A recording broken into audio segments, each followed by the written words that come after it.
Democracy thrives on accountability and engagement. Honorable Tunji Akintosi, representative of Ado-Ota Federal Constituency in the National Assembly, held a stakeholder meeting today to present his scorecard and receive feedback from constituents.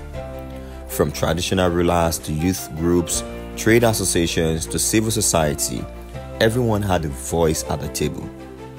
I had the honor of anchoring the event, blending both English and Yoruba for better understanding. This is not just talk, it's a fulfillment of electoral promises. And a firm commitment to delivering representation that makes a real difference in the lives of our people. I further wish to express my sincere appreciation to the Speaker of the House of Representatives.